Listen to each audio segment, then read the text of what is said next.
Good afternoon and welcome to the program. Hi, good afternoon. Thank you so much for hosting us. Appreciate you making some time for a bit of vulture conservation today. Thank you so much for joining us. I must say, I've had the pleasure of seeing endangered wild vultures with my own 2 eyes, or shall I say 4 eyes, because I wear glasses. But it was really something to see. It was quite scary, but also very humbling seeing these giant birds be so shy as well. Yet now we are dealing with a case of 123 of them having been poisoned and died. Okay, so I'm going to start off with you, John. Let's look about poisoning detection systems. The EWT's poisoning detection system was flagged and officials needed to respond. Talk us through how exactly the process works when the detection system goes off, and what was the initial reaction when teams arrived on site. Fantastic. Yes. So obviously within the Endangered Wildlife Trust, our program focuses on birds of prey and vultures in a very heavy way these days because of their conservation status. So considering the wide ranges that they cover, we rely very heavily on GPS tracking technology.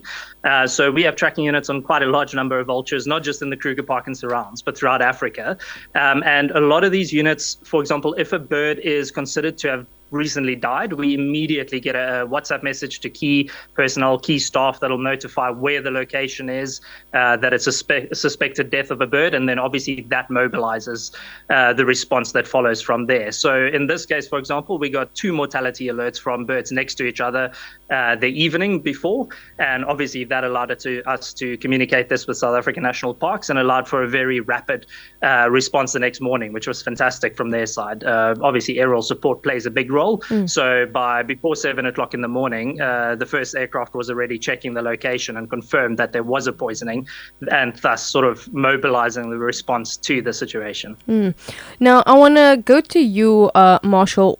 I mean, your team deals and cares with poisoned birds that have been injured as well. Has the team ever dealt with a case of this nature? No, definitely not in the case of this scale, basically, but we've dealt with poisonings in the past, and it's just now this time that, unfortunately, it's quite a lot of birds that we found dead, but also, fortunately, many that could be rescued with the help of many organizations and individual people that helped, and volunteers from SANParks to the EWT and our veterinarians of trusts as well. Now, I just want to continue with you. So, teams arrived on scene. They had to identify which birds could be rescued, etc. This is, of course, some of the daily operations that the team has to endure. How important was it to act swiftly in this particular case? Because if an animal is poisoned, it's a race against the clock. And this particular vulture species are also known to be critically endangered. How exactly did the team manage collecting or rescuing, rather, I think it was 83 of these vultures, and bringing them to safety?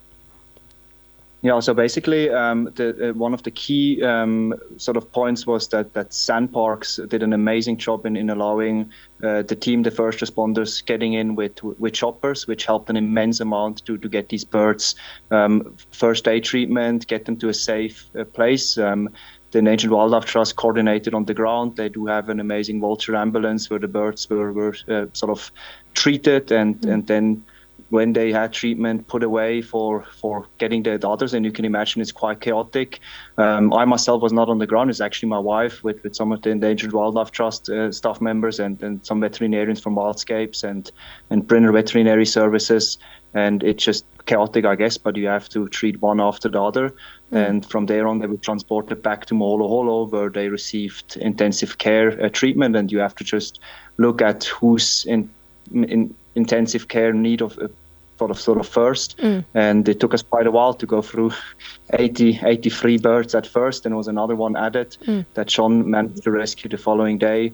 And I think the key point was the coordination on the ground, and it just showed that if so many organizations and SANParks helped so immensely, you can save quite a bit of birds. In the past, we had big scenes like that as well, maybe not as big, but where we found way less survivors because we didn't get there in time, basically. So on one hand, we're devastated with such an immense impact it had. A lot of these birds are in breeding season now as well. And extremely, I mean, every single of these birds is is almost critically endangered.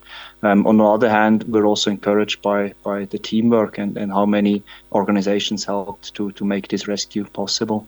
No, of course. I mean, I don't think this could have been pulled off if it wasn't for an efficient team. John, I'm gonna come to you now. I mean, 124 vultures have been poisoned and killed. This particular vulture species are known, as mentioned, critically endangered. 120 vultures is a large number to be killed in a very short period of time. What exactly does this mean for the vulture population in the Kruger region? Well, I mean, these sort of poisonings are absolutely devastating. And I think the most important thing that we often don't really factor into it is it's right at the start of the breeding season for the species. So if you think beyond just the actual animals affected in the incident, how many nests were about to start laying eggs or might have just started laying an egg, it's right on the cusp. May is the start of the breeding season for most of the savanna vultures in the Lowveld. And I understand a lot of people will see vultures, traveling through the Kruger Park. You see any sort of feeding event, and it's easy to believe that they're everywhere and they're abundant, but the reality is their conservation status shows the numbers are dropping drastically. And if you look at the Kruger as a whole, there probably are only in the region of about 1,000 breeding pairs of whiteback vultures. So you're looking at sort of, potentially from an adult population, 3 to 5% of the population is not unrealistic that gets affected by this, never mind the ones that might have started incubating and will eventually abandon an egg, or their mate has just died. And this season we won't then have chicks for anything represented there. So it's not purely the numbers on the ground. And with any operation like this, you find as much as possible. And obviously having helicopter support makes a massive difference. But even so, there have been cases in the past where dead birds have been found up to 25, 23 kilometers away from a poisoning scene. So to know the exact number is almost impossible at the end of the day. And there's no doubt there would have been more birds affected, even regardless of the immense effort that went into the sweep. Does the officials or the veterinarians at the Kruger National Park know exactly what type of poison was used in this particular case? So not at this stage yet. So there are quite a large broad of toxins that can get used. But, rather than speculate, all these samples do get sent off to testing. So in this case, for example, forensics were on site and they would have sampled some of the poison meat. But often you have to wait a couple of weeks for lab results to return. So at this point, it would be a guessing game exactly what it is. But if you're looking throughout the continent, there are at least 40 to 50 different toxins minimum that have been recorded in wildlife poisoning incidents. All over. That's a large number. Marshall, I want to know how exactly, what are the likelihood of the rescued 84 vultures? What's the likelihood that they will survive? Because in reading up on this, I've learned that vultures they're quite resilient, or is there hope that these vultures will make a strong recovery? And what are the chances of their survival? Is it still premature to tell? I think it's difficult to tell how many will exactly survive, but as you said correctly, they're quite hardy, they're quite tough, and we are confident that majority of them will be released and will survive. At this stage, we've got, with the treatment protocols, the help we have from the different veterinarians involved, we have about a 96% success rate if we find a vulture that is alive to actually pull it through and release it again, which is amazing. And we hope also in this case that some of, I would say, probably in that range will be released again as they survive.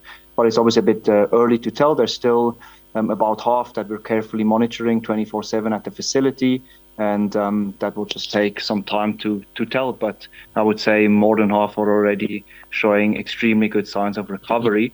And we're actually now, as we just came down, we moved some of them into the outside enclosures already to get them ready for the next step, which would be the bath again. Now, just lastly on your side, before I go to you, John, vultures who have recovered from perhaps a poisoning incident, what are the chances, or are there any long-term impacts that it still has on them even though they have been released in the wild? Or is the treatment just that good that it's able to eradicate all of the poison from their system and they are fit to go as if they have never been poisoned before?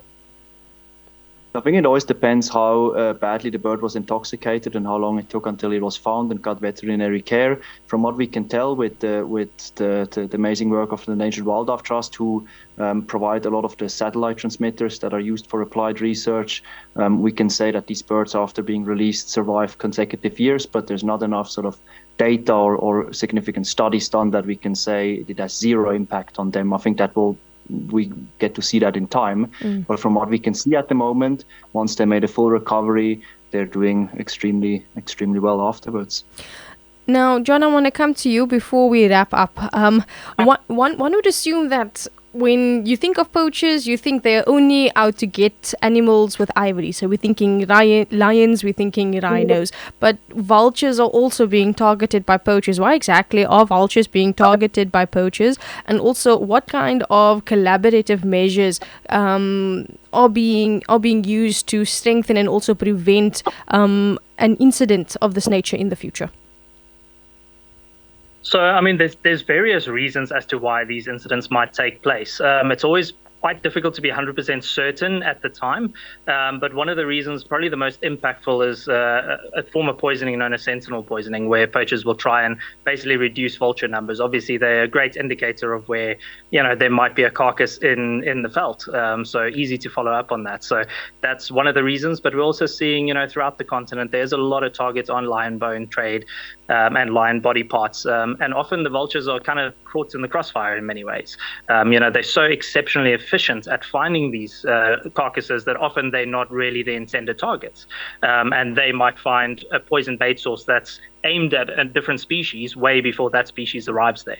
And unfortunately, that just leads to these sort of devastating impacts over time. And one of the main reasons why their numbers have gotten low. I mean, there are many parts of Africa where body parts of vultures are still used for traditional medicine, but it's usually variable. And I think it's sometimes a little bit overstated, especially in our region. We don't really see a huge amount of that. So quite tricky to always be 100% certain about the reason why that specific poisoning or that incident took place.